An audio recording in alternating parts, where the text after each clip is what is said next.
Hi, Mehdi and welcome to Your Finance TV's Crypto Revolution, where we cover all things crypto and digital assets. And there's always something to talk about in this world of crypto. Adam, how are you, mate? Welcome back. I'm doing well, Mehdi. Good to see you. So, obviously, we know what we're talking about. There's going to be a little touch on the Bitcoin ETF and such. But before we get in, don't forget to like and subscribe to stay on top of our content. I think we're edging up on 6,000 followers. So, thank you very much for your support. And always, don't be shy. Drop us a line. Tell us to talk about something else if you want, as long as it's in the crypto asset world. Otherwise, we won't talk about it. But, let's dive right in. And we have to kick off with something to do with the Bitcoin ETFs. So, BlackRock's out there, obviously. There's a lot of focus around the approvals, imminent or not, whereas we're all watching with bated breath. But BlackRock is changing their mechanics to allow for banks to participate. Adam, what does this mean, and how does it work? And is there any impact on Bitcoin at this point in this, or is this all just mechanics in the background?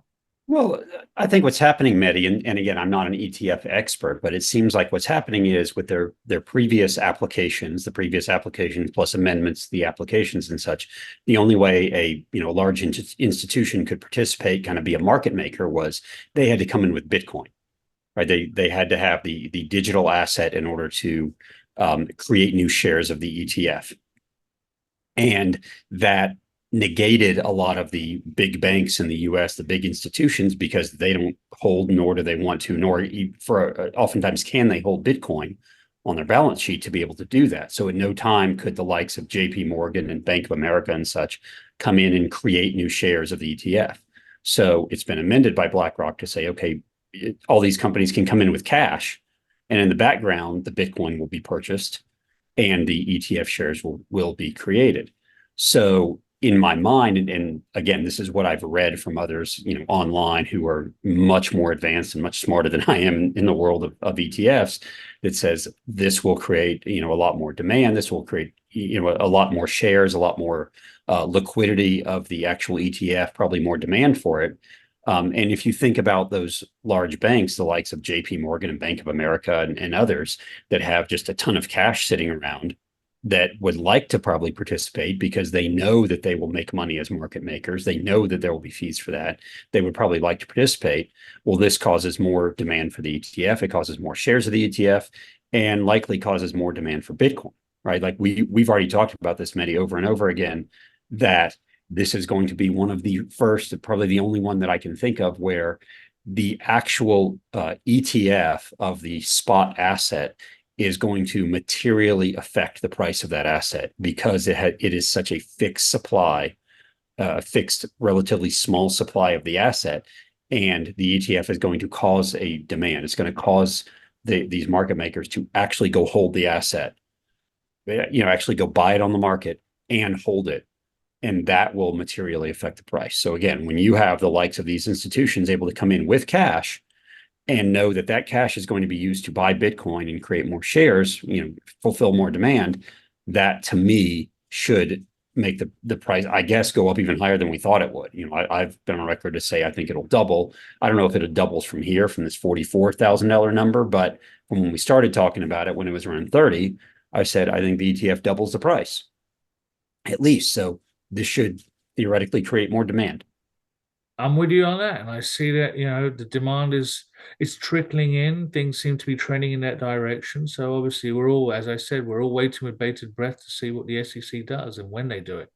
And while we're talking about the SEC and Mr. Gensler, he seems to have been out, trying to get ahead of his perception to the public, in the fact that initially he was always very, no, this isn't happening, there's no spot ETF, and it was very negative and such. And over the last several weeks and months, he's obviously been interacting more and more with these applicants, but he's changing his tone in the way he's presenting his argument. It feels almost like he's getting the applicants to kowtow to his demands, and trying to still portray himself as the person that's kind of, he's conceding, or because they're actually doing what he's asking them to do, which I'm sure there's an element of that. But I guess it's a way for him to try and save some face rather than be eating humble pie when he does eventually have to potentially, or not have to, he doesn't have to do anything. But if the SEC does eventually approve these ETFs, he doesn't want egg on his face, and I feel like he's just softening that blow. I think so. I think a lot of this back and forth between the SEC and all these fund companies is a little bit of Gensler and the SEC posturing and going, we still have some modicum of power here, when we all know in reality, the moment BlackRock walked in the room and brought Fidelity with them, Gensler's power kind of left, especially after we saw the court case, especially after we saw the XRP case and the SEC kind of pseudo lose that, definitely lose the grayscale case. So as we saw that power kind of drop, I think this is Gensler, and I don't want to say the whole SEC because we know Hester Peirce has definitely said numerous times we should have approved a spot ETF years ago. So this is Gary Gensler, I think, trying to save a little bit of face and pretend he has some power in this when we all know, we've known for a long time that this ETF is going to come. We kind of know what date it's going to happen. And this is just going back and forth going, Chair Gensler still get to tell you what to do just a little bit. Change this, I to a Y in your application and you're good. That's it. We're going to go with I's to Y's, not It's like, Mehdi, you and I are both dads, man. You and I pretend we have some sort of power in the household every once in a while. And it's over something small and we feel really good about ourselves, right? That's it. I'll be honest, I gave up convincing myself years ago. So I accepted my humble pie graciously a long, long time ago. But while we're talking about people who've had an impact, and BlackRock, Fidelity, as you say, they came in, they were the big boys in the room, and they kind of put pressure on the whole situation and added credibility to it all. We're seeing Google now, and they're protecting, they're protecting, not protecting, they're preparing to, loosen their rules that they've had historically on crypto ad rules, right? So, and obviously, I'm sure you saw the Bitwise advert as well. Things are starting to kick off. This is all kind of all happening. Yeah, it's great. I think one, we know there's going to be so much competition among these ETF companies because again, a Bitcoin is a Bitcoin is a Bitcoin. There's not a whole lot they can do differently from one to another, except potentially lower their fees or better, more clever marketing or something. But a Bitcoin spot ETF is a Bitcoin spot ETF. And as we've seen, they're all amending their applications to be almost identical because they have to be, because the chair with the power has said, here's what you will do. And they're all going to kneel and do it and then walk away with all their money. So we know there's going to be a huge advertising blitz trying to get everybody into their ETF. And honestly, if we want to go a little further, I think what's going to happen is they're all trying to get everyone in their spot Bitcoin ETF because they're all going to apply for ETH ETFs. They're all going to apply for Bitcoin ETH 50/50 ETFs. And they want to keep those people along the way. They want to keep the advisors. They want to keep the investors along the way. We know there's going to be an advertising blitz. Google knows there's going to be an advertising blitz. And these fund companies are going to be bidding over and over and over on top of each other to try to get those ads placed with Google, and Google isn't going to miss out on that. So they've changed their advertising, their requirements a little bit, because in the past they weren't allowing any sort of crypto advertising. And now I think what they're saying is basically something like crypto trusts or something like that are allowed to advertise with us. Basically what they're saying without saying, if you're one of these spot ETFs, you can advertise with us because we know you have an incredible amount of money that you're going to devote for this, and we're not going to let it go anywhere else. Well, do you know what I just thought about, which could be kind of interesting, is that if these get approved in January, as a lot of us believe, come February, Super Bowl February, it could be a fun time for the advertisements. It is. You know what? It worries me a little bit because the last time we had a lot of crypto Super Bowl advertisements was FTX. Yep. And crypto.com, and things did not go well afterwards. No. So we know they're going to be there, and I'm going to cringe every time I see one. Well, we'll see how it all pans out, and then we roll into the halving in April. So hey, maybe it's buy the news, sell on the Super Bowl ad. That could be that. That could be the catchphrase. We'll see how that all goes. So, Adam, we're making progress. Is the way I'm going to kind of position that. And Coinbase is back in there, throwing themselves in the mix. They're allowing institutional international investors to trade both Bitcoin and ETH against their USDC stablecoin. So why is this different to anything that they've been doing before?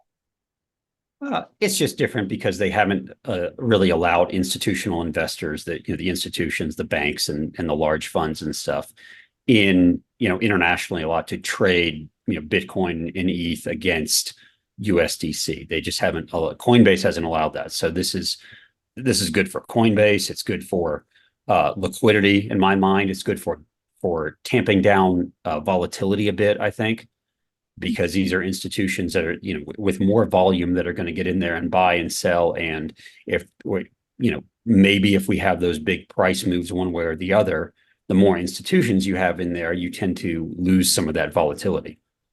So I think it's good, obviously good for Coinbase because they get fees from all this, and probably overall good for the crypto market because, again, you take out a little bit of that retail volatility once you get the institutions in.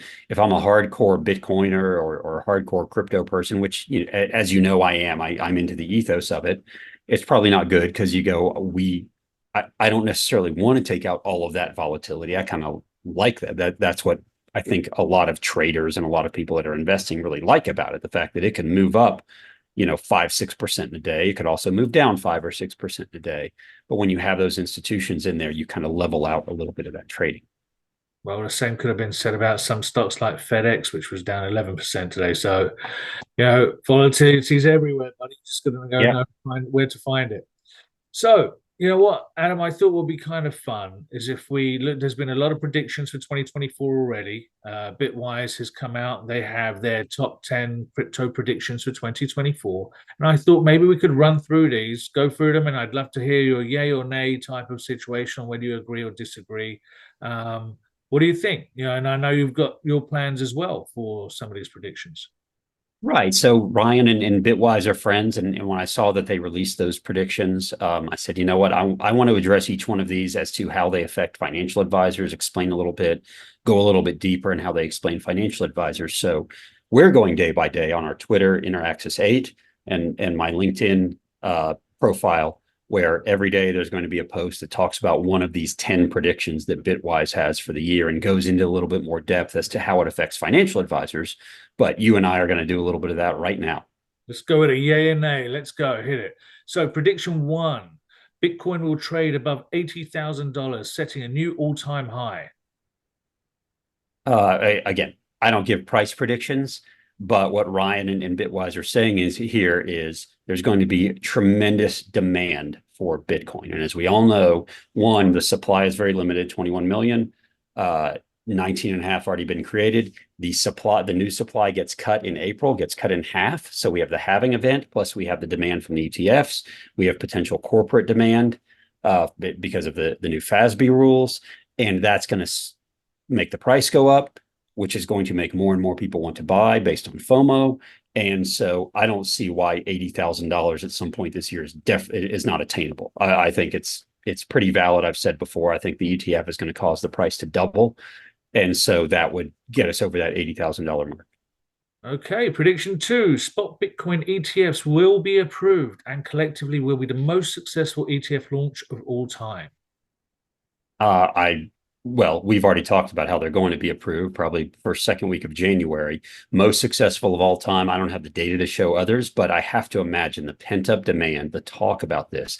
I have never heard of any ETF that's been talked about like this at a time when there is so much wealth, at a time when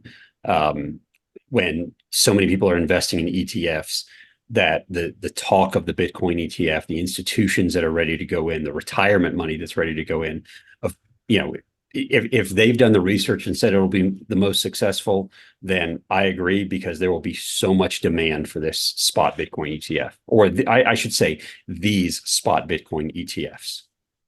Prediction three, Coinbase's revenue will double, beating Wall Street expectations by at least 10x.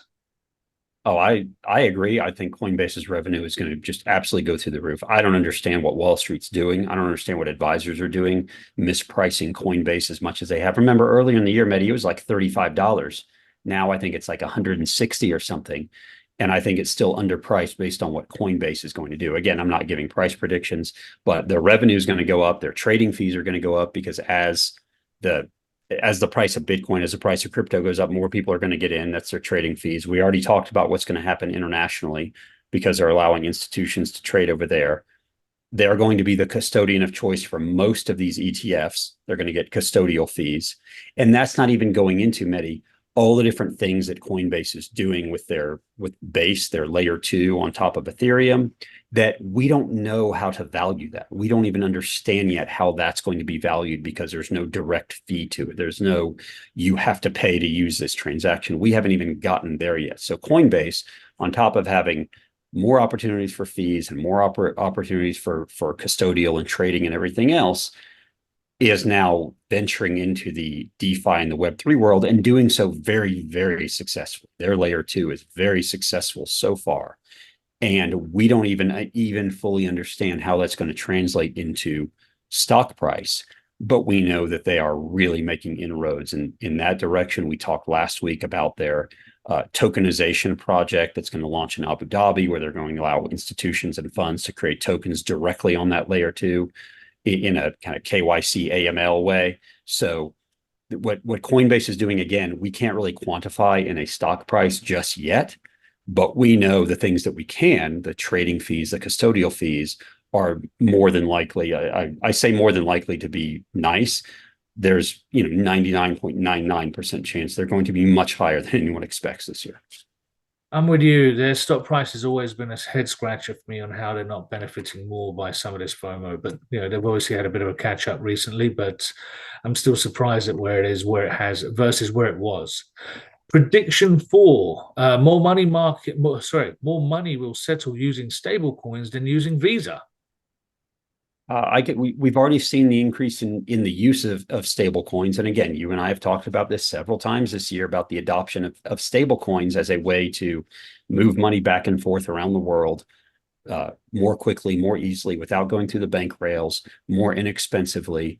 And we're seeing the rise of like the PayPal stablecoin, of course, is originally we kind of thought it was a flop, but what we're seeing now is more and more interest in utilizing this PayPal stablecoin, which again, more what 190 million accounts or something like that in the world that PayPal has, and if they start settling in the stable coins, that's part of that number. We're seeing even Visa is actually utilizing stable coins. So Visa is utilizing stable coins on Solana, and so they're going to trade that way. I think the rise in the use of stable coins and the transactions that settle on them have just been going up and up and up, mainly because there's been more regulation around the world. We talked last week about Societe Generale launching their stable coin. That's a bank issued one. I think there's going to be more regulation that allow banks to do that, and they're going to do it. So, and again, it's because there's instant settlement, because they don't have to go through the traditional rails, because they don't have to pay those traditional Visa, MasterCard, American Express fees.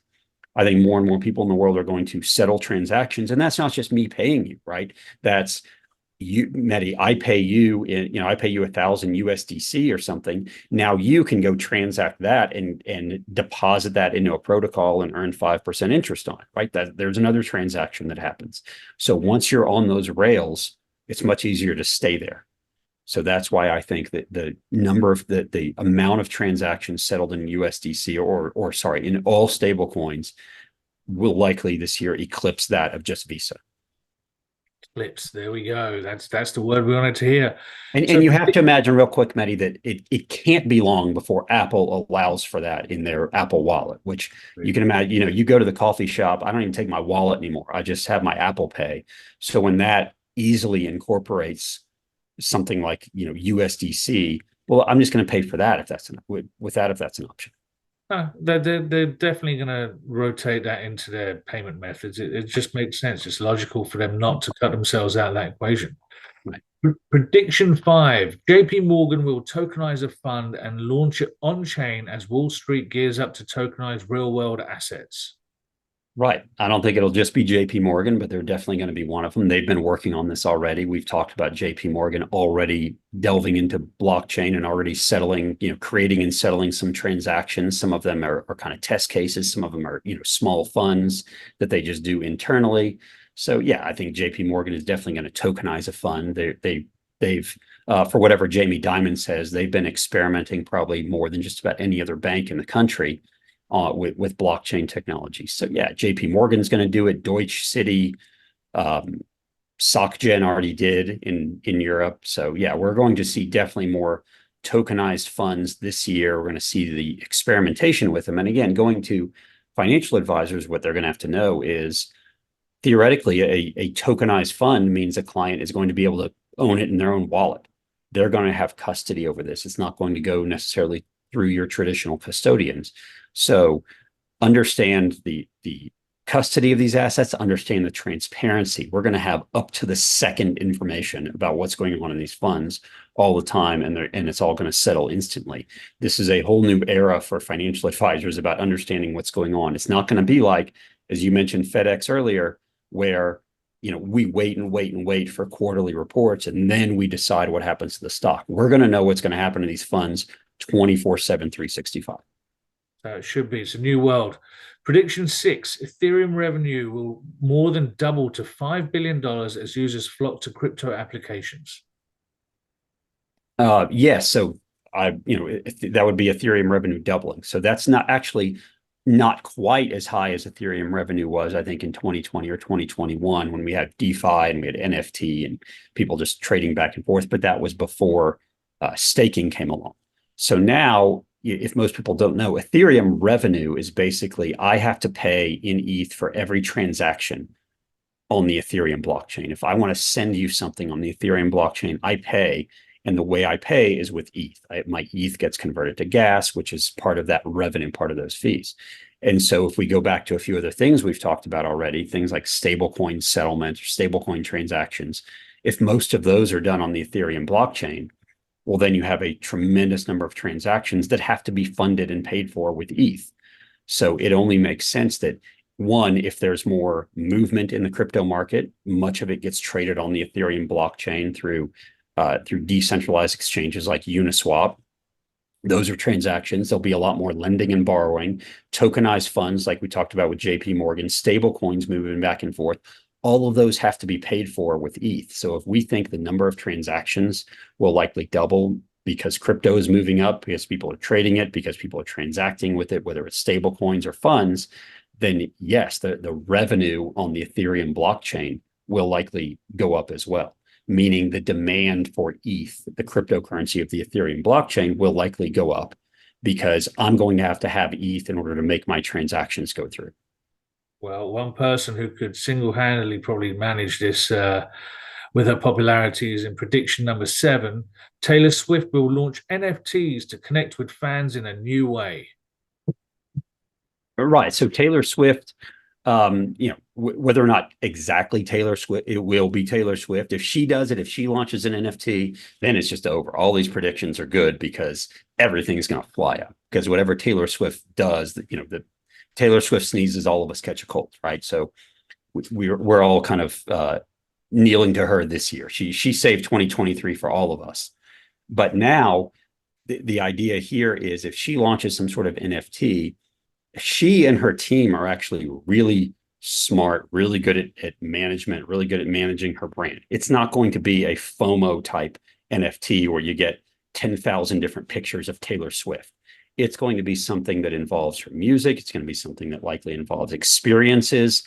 Maybe it's like a backstage pass experience. Maybe it's something where you're going to get exclusive rights to listen to music beforehand. Maybe it's something along with Spotify, where Spotify has looked at and kind of experimented with tokenizing offerings to where you have to have a certain NFT in order to hear certain music, kind of like a membership or subscription. So I could see Taylor Swift, I could see a lot of artists going this way this year, launching something exclusive where they can get paid for kind of gatekeeping what you get to listen to and providing other experiences and being more in touch with their fans, having a more direct impact or direct route to their fans rather than going through distribution or going through production or something.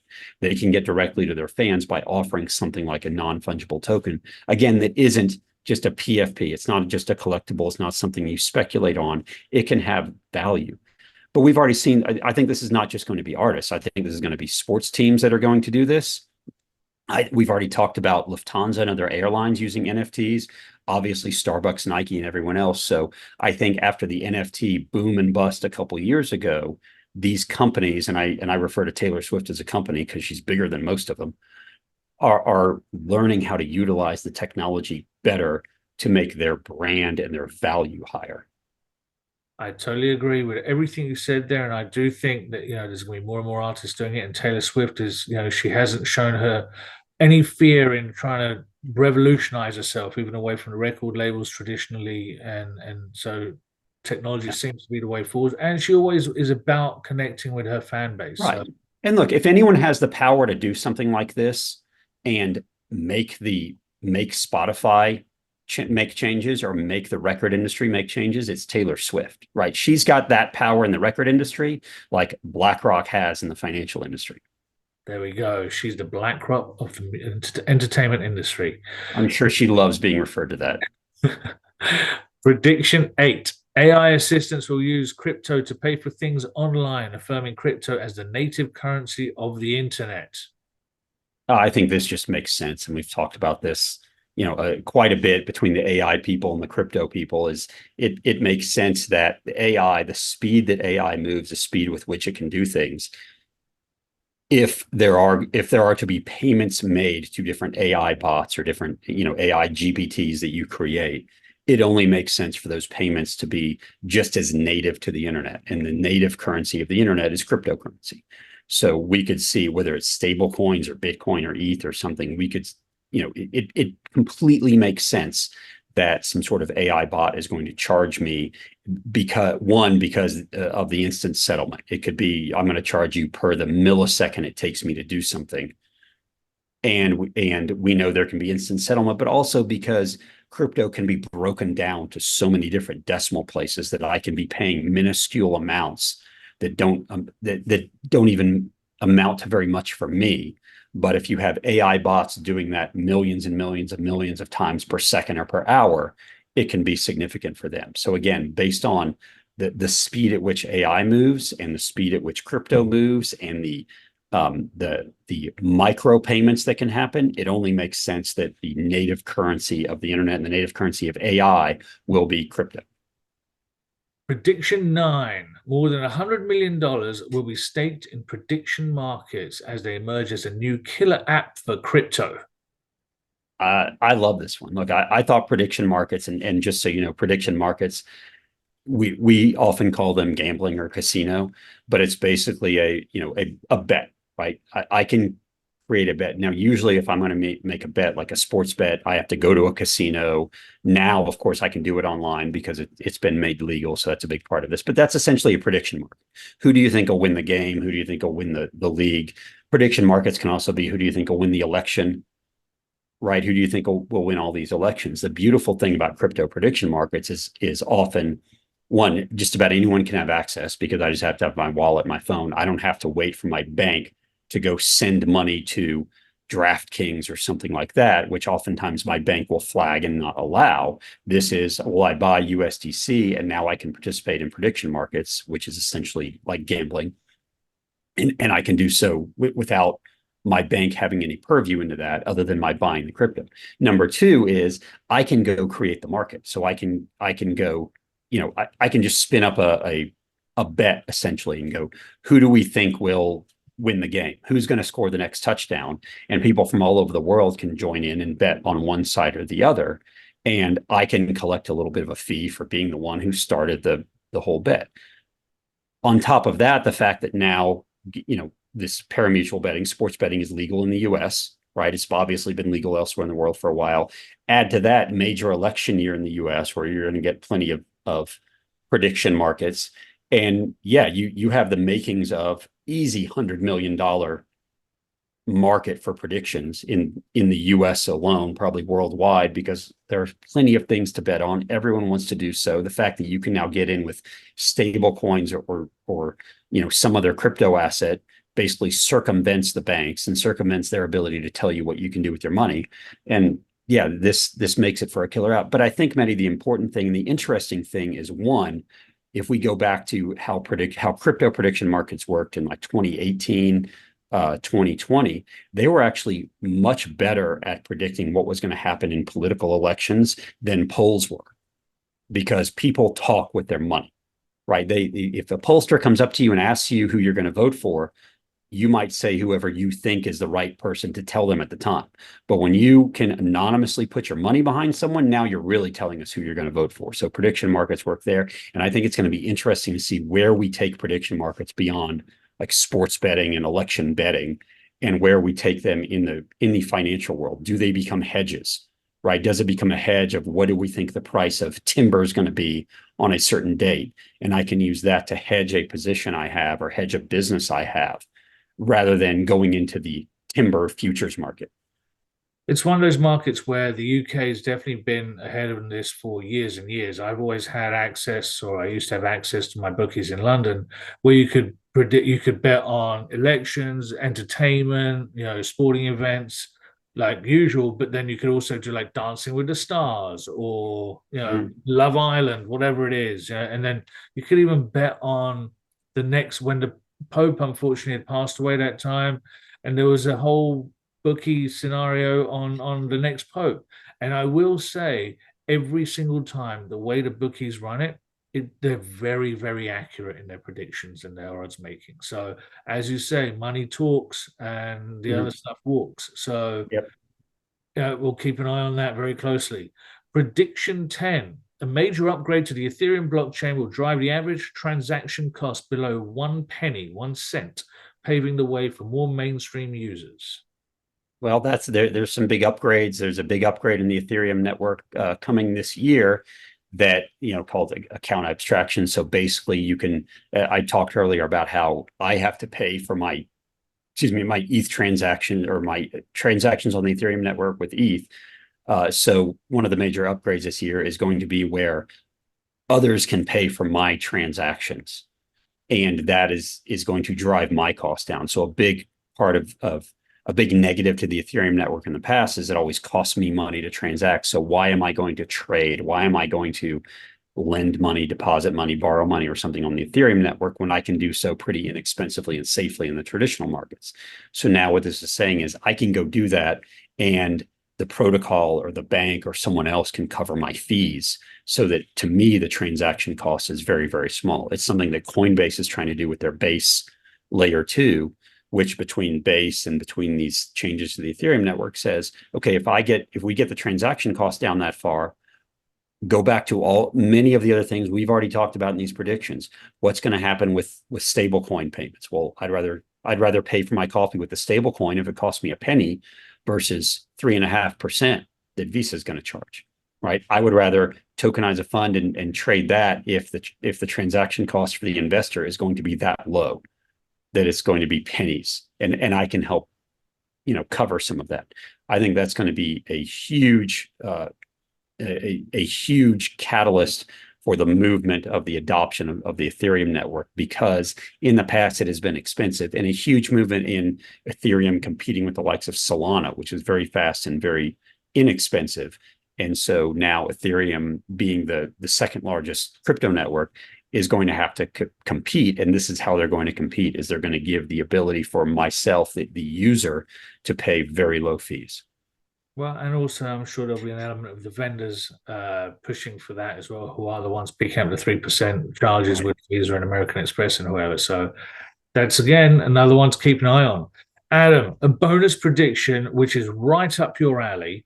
1 in 4 financial advisors will allocate to crypto in client accounts by the end of 2024. That's punchy. I love that one. Oh, I think it'll be, well, let's say this. If we include the spot ETF, I definitely think it'll be higher than 1 in 4. Okay. Okay. Right, because I think there's so much demand from clients. Again, there's something like $17 trillion in IRAs, and every advisor I know manages at least some retirement money, whether it's IRAs or 401ks.